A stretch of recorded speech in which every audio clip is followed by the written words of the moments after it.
आणि तो महबूब चालवतो कसं माहिती का?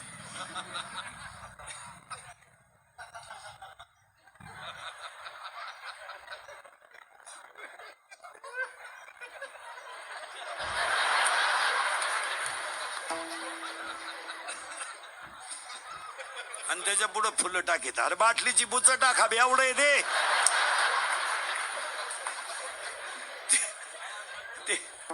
ते मरणाचं क्वाटरी आणतं त्याला गाला फुलं मिळ लागत. या गोष्टी आता काळाने बदलल्याच पाहिजे. आणि बदलल्या का ती आषाढी वारी. तिसरी एक गोष्ट सांगतो. आता ऍडमिशन सुरू झाले. पालकांनी मुलांच्या कलानं ऍडमिशन घ्या. पालकांची सक्ती लावू नका. पाखवाद्याला वाटतं माझं पोरग पाखवाद्या व्हावा. मला वाटतं माझं पोर बाबा व्हावा. गायकाला वाटतं माझं पोर गायक व्हावा. असं घडू शकत नाही.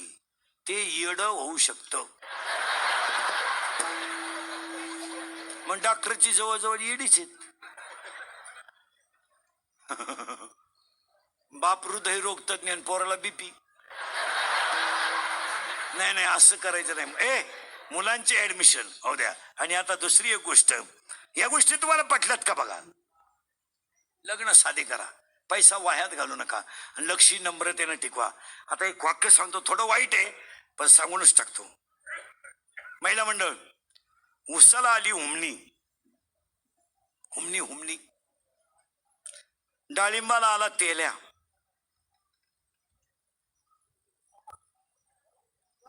कपाशीला आली बोंडाळी. तसा प्रत्येक गावाला एक 5-6 महिन्यात रोग आलाय.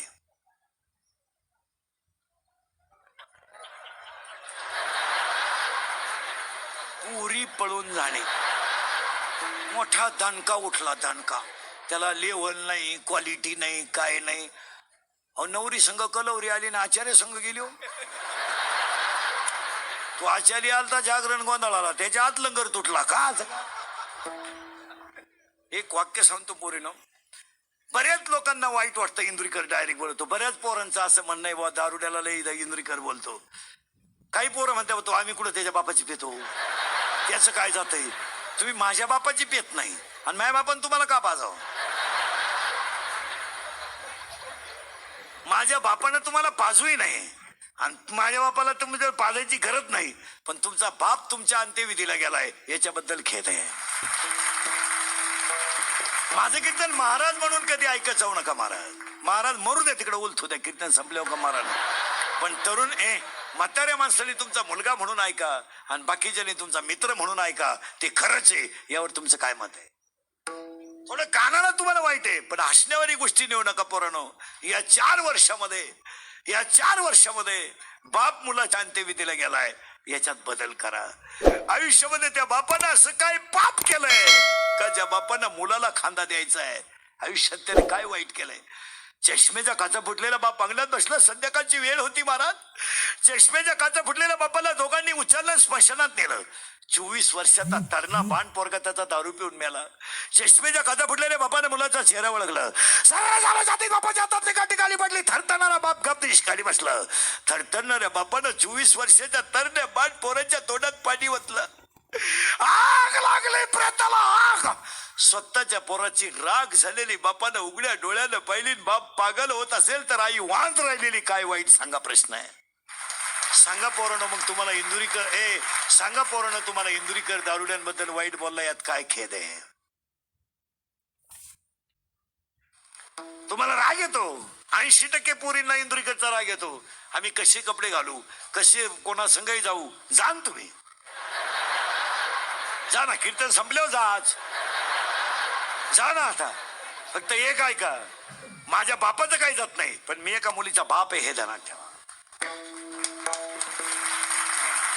पुरीला वाटतं पण आम्ही कसे भांग पाडू, कसे कपडे घालू, इंदुरीकरला काय कळतं, त्याचं काय बापात जात नाही माझं. पण हे मी एक मुलीचा बाप आहे. 2019ला आषाढी वारीला पोरींना सांगतो तुम्हाला एक वाक्य माझं ऐकाल. पोरीनं तुम्ही जाऊ नका. आमच्या बोलण्याचा तुमच्यावर परिणाम होणार नाही आम्हाला गॅरंटी आहे. तुम्ही जी झक मारायची ती मारणार. तुम्हाला आमची बोलण्याची अजिबात त्याने सांगून टाकलं. फक्त एक वाक्य माझं आज ऐका पोरीनो. पाया पडतो सगळ्या पोरीनं, तुमच्या सगळ्या पोरींच्या पाया पडतो. माझं एक वाक्य ऐका, तुम्हाला जसं वागायचं तसं वागा. फक्त ह्या बिचाऱ्या शेतकऱ्याची मला चूक सांगा की त्यांना आयुष्यामध्ये तुम्ही त्याला बर्बाद करायला निघलात, एवढंच सांगा. फक्त सांगा एवढं की त्यानं आयुष्यामध्ये काय चूक केली की त्याची माणसातली किंमत कमी झाली की समाजातली किंमत कमी झाली, आणि वय झाल्यावर त्याला समाजामध्ये तुम्ही अपमानाचं जगायला लावलं, याच्यात त्याची चूक सांगा. सांगा चूक. पोरीनं तो व्हायला निघला ना तुमचा बाप. त्याला 3 कौलाचं घर आलतं, 1 गाय आलती आणि 2 शेळ्या आलत्या. त्याच्या बायकोनं डोक्यावर दगडं वाहिली आणि कौलाचं घर बांधलं. पोरीनं त्याची बायको एक वेळेस भाकरीला कालवण नव्हतं तर लोणचं चोळत होती, आणि काही चहाला साखर नव्हती तर चहा पितच नव्हती. डोक्याला तेल नव्हतं तर डोक्याला तेल नव्हतं तर ती पाणी डोक्यात टाकून भांग पाडत होती. पण तिनं संसारात कसर नाही केली. तुमचा जन्म झाला ना पोरीनो, तुमचा जन्म झाला ना पोरीनो, 15 मिनिटं तुमचा बाप एकटा हसत होता. का हसला माहित आहे तुम्हाला? का हसला माहित आहे? त्याच्या आईनं त्याला सांगितलं होतं, तुम्हाला जर पहिली मुलगी झाली तुला तर तू सगळ्यात भाग्यवान आहे. मग तुमचा जन्म झाला ना, जन्म झाला ना, तर त्यानं परिस्थिती नसताना सगळ्या घराला चहा पाजला. घरात माणसं किती राहत होती? 2. तुम्ही 1.25 महिन्याच्या झाल्या पोरीनो, 1.25 महिन्याच्या. तुमची आई पाय पसरायची आणि तुम्हाला दोन्ही पायाच्या मध्ये आंघोळीला पालथं झोपवायची. पोरीनो, ईश्वरासारखा बाप, तुमची आई तुमचं अंग सोडत होती आणि तो बाप तुमच्या अंगावर पाणी ओतत होता. पाणी ओतत होता तो का? अरे ती माझी मुलगी आहे. माझ्या बायकोने जरी आंघोळ घातली तरी तो पाणी ओतत होता.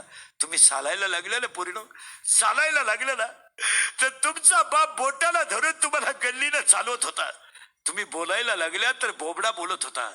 आणि तुम्ही लई रडायला लागले ना पोरीनो, लई रडायला लागल्या ना, तो गाल ओढायचा, मुका घ्यायचा तुमचा. पण तुम्ही नाहीच राहिला ना, तो ईश्वरासारखा बाप गुडघे खाली टेकवत होता आणि हात दोन्ही टेकवायचा आणि तुम्हाला पाठीवर घ्यायचा. घोडा झाला होता तो घोडा. एक हात वरती धरायचा आणि अख्ख्या घरात फिरायचा. पोरीनं तुम्ही जेवत नसले ना, तो एक हात जेवला देत होता आणि एक घास मुलीच्या तोंडात घालत होता.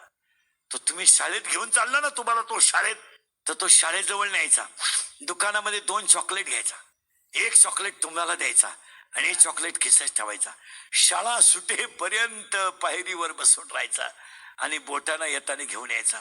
तुम्ही 10वीला तासाला गेला ना, उशीर झाला ना तुम्हाला यायला, तो रोडला सापडायला यायचा. पोरीनो, 10 दिवस 10वीची परीक्षा होती तर तो 10 दिवस बिगर जेवणाचा तुम्हाला शाळेत सोडून पेपर संपेपर्यंत झाला खाली बसत होता.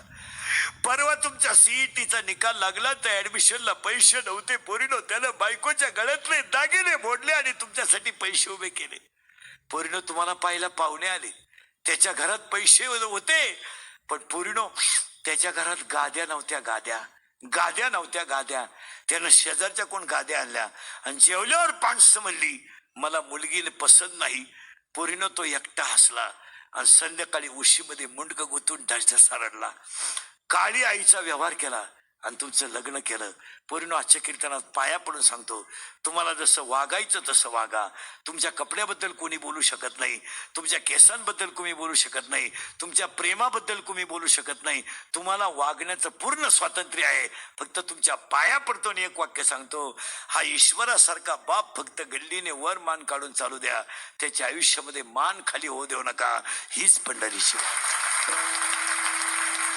तुमचं ज्या मुलावर प्रेम आहे ना, ते डायरेक्ट तुमच्या बापाला सांगून टाका, मी त्या मुलाशी लग्न करणार आहे. तरी तो 5 लाख घालायला तयार आहे, पण त्याला समाजामध्ये मान खाली घालायला लावू नका. तळतळून मेले रे बाप, तळतळून मेले. मुलींनो, हे मान्य आहे तुम्हाला? मान्य आहे? आया तुम्हाला मान्य आहे? फक्त मला एक वाक्य सांगा महिला मंडळ. पोरीनो, आजच्या कीर्तनात एक वाक्य ऐकाल का? तुम्ही तर बोलायच्याच बंद झाले. ऐकाल का? महाराज म्हणून ऐकू नका, फक्त तुमच्या पाया पडतो. ऐकाल का? अरे ऐकाल? फक्त त्या बिचाऱ्याची दाढी वाढली ना वाढू द्या, शर्ट फाटला तर फाटू द्या, बनियन मळालं तर मळू द्या, फक्त त्याला आयुष्यात अपमानाची बाजू देऊ नका, कसंही वागा. आता सध्या सरपंच साहेब सगळे लोक ऐका, आता मुलींची अशी तक्रार आहे का माझ्या प्रियकराला आणि मला बापापासून धोका आहे. आता थोडस स्ट्रिक्ट वातावरण घरात करायला पाहिजे. तुमचं काय मत आहे? आता हे गावातले जे पुढारी आहेत, हे पाटील, सरपंच, तंटामुक्ती अध्यक्ष विध्यक्ष, पोलीस स्टेशनला पत्र द्या आणि शाळेच्या परिसरात शाळेत नसणारा भंगार माल जो हिंडतो तो एकदा रिपीट करून आणा, तरच ही गोष्ट झाली. तुमचं काय मत आहे?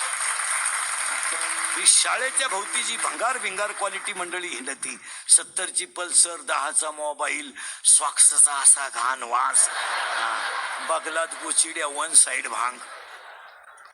विनोद समजू नका. आपल्या मुलीला दुसरा मुलगा बाहेरचा येऊन छेड काढतो, याला आपल्यातलं कोणीतरी फॉर असल्याशिवाय हे घडू